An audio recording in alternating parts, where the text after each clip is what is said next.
아침 목상에 오신 여러분들을 환영하고 축복합니다. 하나님께서 또 새로운 날을 허락하셨는데요. 새로운 날을 걸맞는 새로운 은혜로 오늘 하루 우리 인생을 지켜주시 믿습니다.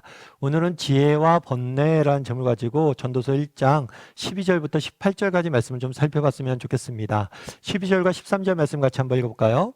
나 전도자는 예루살렘에서 이스라엘 왕이 되어 마음을 다하며 지혜를 써서 하늘 아래에서 행하는 모든 일을 연구하며 살핀즉 이는 괴로운 것이니 하나님이 인생들에게 주사 수고하게 하신 것이라. 네.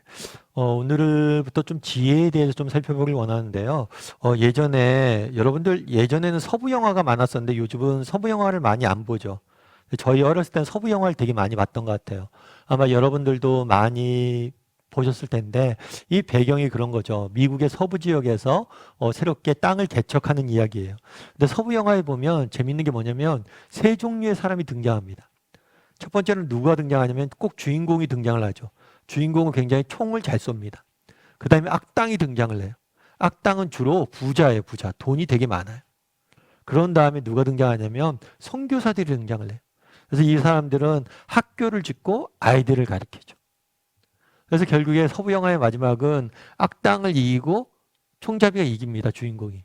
그리고 주인공은 떠나죠. 그러면 남아서 아이들을, 마을을 지키는 건 누구예요? 선교사예요. 그래서 대충 이런 얘기가 많이 있는데 엘빈 토플러라는 사람은 이것을 인류의 세 가지 권력으로 이야기를 해요. 그래서 과거에는 힘이 인류사의 중요한 권력이었다는 거예요. 그런데 점점 뭐가? 부가 권력이 됐다는 거예요. 그 다음에 마지막으로는 오늘날에 뭐가 권력이 되냐면 지혜가 권력이란 거예요. 그래서 지혜와 지식의 중요성에 대해서 이 서부 영화의 예를 들고 예를 들어 설명하더라고요. 참 그 얘기를 듣고 제가 공감이 됐어요. 아, 그렇구나. 이 지혜의 문제에 대해서 우리가 좀 살펴봤으면 좋겠습니다. 근데 오늘 본문에 보면 이렇게 시작하죠. 나 전도자는 예루살렘에서 이스라엘의 왕이 되어 마음을 다하여 지혜를 써서 하늘 아래에서 행하는 모든 일을 연구하여 살핀즉. 나 전도자는 솔로몬 왕이죠. 솔로몬 왕은 지혜의 상징으로 우리가 알려져 있어요. 그래서 공중파 예전에 TV 프로그램 중에서 그런 것이 있어요. 솔로몬의 지혜. 그래갖고 변호사들이 여러 명이 나와서 굉장히 어려운 법률적인 상담을 이렇게 하는 걸 봤어요. 그만큼 세상도 인정하는 지혜의 상징이죠. 그러면 이 지혜를 어떻게 얻게 되었을까요? 솔로몬이 왕이 된 다음에 하나님께서 솔로몬에게 이야기를 합니다. 솔로몬아, 너 무엇을 원하길 원하냐? 내가 힘을 줄까? 권력을 줄까? 부를 줄까? 뭘 주길 원하냐? 그랬더니 솔로몬이 그런 얘기를 해요. 하나님 앞에 지혜를 달라고 그래요. 왜 지혜를 달라고 그랬을까요? 이 지혜를 달라고 했던 이유 중에 하나는 뭐냐면 왕에 대한 솔로몬의 인식이에요. 왕은 어떤 사람이에요? 정말 하나님과 사람들 섬기는 사람. 하나님과 사람들 잘 섬기려면 무엇을 해야 돼요? 지혜가 있어야 돼요. 왜냐하면 재판관의 역할들을 해야 되기 때문에. 다양한 사람들이 모여서 사는 사회잖아요. 그럼 그 다양한 문제들에 대해서 정확한 판결을 내릴 수 있도록 지혜를 요청해요. 그러자 하나님께서 그것들 굉장히 기뻐하시고 지혜를 주십니다.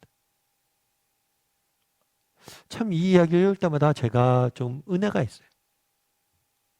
여러분, 정말 하나님께서 우리에게 지혜를 주시잖아요. 또 재능도 주시잖아요. 부도 주시잖아요. 이걸 왜 주시냐는 거예요. 솔로몬은 그날의 지혜를 달라고 이야기를 했어요. 왜요? 자기를 위해서가 아니라 더 잘 섬기기 위해서. 그게 왕의 역할이기 때문에. 그래서 우리가 정말 갖게 되는 지혜, 재능, 부, 이 모든 것들, 우리가 갖는 은사, 이 모든 것들은 뭐예요?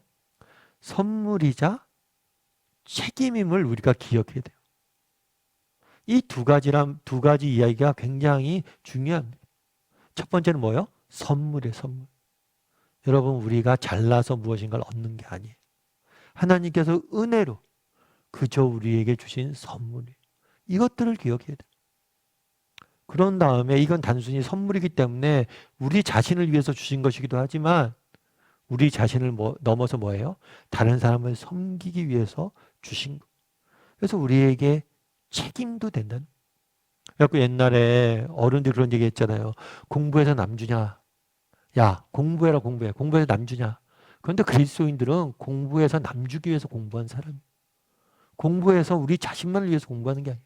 남 주기 위해서 공부하는. 그 솔로몬이 지혜를 달라고 했던 이유도 거기에 있는 거예요. 그래서 우리의 삶 자체가 정말 우리에게 주셨던 모든 하나님께 주신 것이 뭐예요? 선물이고 책임임을 우리가 기억할 필요가 있어요. 록펠러라는 분을 아마 아실 거예요. 이분 같은 경우에는 세계에서 가장 부유한 사람으로 알려졌던 사람이에요. 왜냐하면 이 사람은 미국 사람이거든요. 근데 미국에서 석유 사업을 뛰어들었어요. 석유 사업을 뛰어들어서 미국 정유소의 95%를 이 록펠러가 차린 회사가 소유하고 있었어요. 여러분 미국 땅이 얼마나 많습니까? 그리고 미국 사람들 대부분 차를 갖고 다니고 있어요. 그런데 그 정유소의 95%를 차지한다면 얼마나 부자겠어요.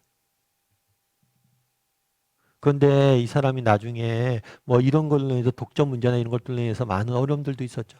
나중에 이 사람이 기부왕으로, 부자에서 기부왕으로 거듭나게 돼. 그럼 어떻게 거듭났냐? 이 사람이 55세 젊은 나이에 불치병이 걸립니다. 의사들이 이 얘기해요. 이제 1년도 채 안 남은 것 같다. 그래서 55세에 불치병이 걸려서 그것들 치료하기 위해서 병원에 입원하고 있는데 병원에서 한 번은 소동이 일어났어요. 어떤 소동이 일어났냐면 어떤 소녀의 어머니가 있는데 병원비가 없었던 것 같아요. 그러니까 소녀를 치료할 수 없는 거예요. 그래서 제발 돈이 없으니까 치료해 달라고. 근데 이 록펠러가 그냥 보다가 평소엔 그런 데 관심을 안 가졌죠. 근데 보다가 그 사람 몰래 비서한테 얘기한 거죠. 몰래 저 사람 도와주라고. 내가 도왔다고 하지 말고. 그리고 몰래 도와줬어요. 그런 다음에 그 사람이 그렇게 썼더라고요. 나는 살면서 회고록에 이렇게 썼어요. 자서전에. 나는 살면서 이렇게 행복한 삶이 있는지 몰랐다. 정말 내가 부가 있잖아요. 열심히 돈을 많이 벌었잖아요. 그래서 그걸 나를 위해서만 썼다는 거예요. 그런데 다른 사람을 내가 가진 걸 또 다른 사람을 도울 때 정말 그때 누렸던 행복이 있다는 거예요. 그래서 자기는 그 다음부터 기부하는 삶을 살기로 결심을 했고 나중에 기부왕으로 알려지게 된 거예요. 그리고 대학교를 짓고 병원을 짓고 많은 선한 사업들을 특별히 재단을 설립해서 하게 되는 거죠. 여러분 그날의 솔로몬은 지혜자라고 이야기합니다. 하나님께 솔로몬에게 왕 됐을 때 야 너희가 너한테 뭘 줄까? 지혜를 주십시오. 여러분 우리가 갖고 있는 모든 것들 하나님은 우리가 갖고 있는 모든 것들은 선물이자 책임임을 잊으면 안 돼요. 남들보다 똑똑합니까? 그건 여러분이 잘나서 그런 게 아니라 여러분이 받은 선물이고 그건 선물이고 그건 뭐예요? 책임이에요. 남들보다 하나님께서 여러분에게 더 많은 것들을 더 많은 불로 허락하셨습니까? 그건 여러분이 잘나서 그런 게 아니라 하나님이 여러분에게 주신 선물이고 그것은 여러분의 책임. 이 사실을 잊지 않았으면 좋겠어요. 우리도 너무 이것들을 자주 잊을 때가 많아요. 선물을 너무 누리려고 할 때가 많아요. 그래서 한번 돌아봤으면 좋겠어요. 난 얼마나 정말 솔로몬처럼 하나님께서 내게 주신 것들을 선물이자 책임으로 보고 있는지 그리고 그렇게 살 줄 아는 저와 여러분이 되기를 주님의 이름으로 소원합니다.